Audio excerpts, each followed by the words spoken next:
Kumarakom boat യാത്ര എല്ലാവരും പോകേണ്ടതാണ് കേട്ടോ. അത്രയ്ക്കും മനോഹരമായിരുന്നു ഇന്നത്തെ യാത്ര. അപ്പോൾ ഞങ്ങൾ കോട്ടയത്ത് നിന്ന് കുറച്ചും കൂടെ കഴിഞ്ഞ് കുമരകം എന്ന സ്ഥലത്തിൽ നിന്ന് ഹൗസ് ബോട്ട് എടുത്ത് ഞങ്ങൾ പോകുമായിരുന്നു. ഫാമിലിയിലുള്ള എല്ലാവരും ഉണ്ടായിരുന്നു. അപ്പോൾ അത് നല്ലൊരു എക്സ്പീരിയൻസ് ആയിരുന്നു. നല്ല വ്യൂവും കാണാൻ പറ്റുമായിരിക്കും. എന്നാൽ ചൂടൊട്ടുമില്ലായിരുന്നു. ഒത്തിരി പ്രതീക്ഷിച്ചായിരുന്നു. ചൂട് കൊണ്ട് അവിടെ നിന്ന് ഒത്തിരി ബുദ്ധിമുട്ടായിരിക്കും. പക്ഷെങ്കിൽ ഒന്നുമില്ലായിരുന്നു. നല്ല കാറ്റുണ്ടായിരുന്നു. തിരിച്ചു വരുമ്പം മാത്രം ഒരു ചെറിയൊരു ചൂട്, അത്രയേ ഉള്ളൂ. ഫുഡ് അതിൻ്റെക്കാട്ടിലും നല്ല സൂപ്പറായിരുന്നു.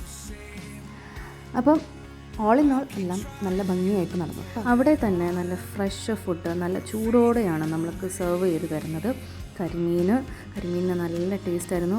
അതിനെക്കാട്ടിലും എനിക്കിഷ്ടപ്പെട്ടത് അവിടുത്തെ മോരുകറിയും സാമ്പാറും. വ്യത്യസ്തമായ മോരുകറിയും സാമ്പാറുമായിരുന്നു. നല്ല രുചിയായിരുന്നു.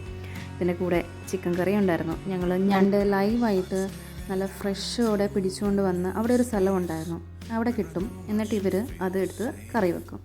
അപ്പം നല്ല സൂപ്പർ ഫുഡായിരുന്നു.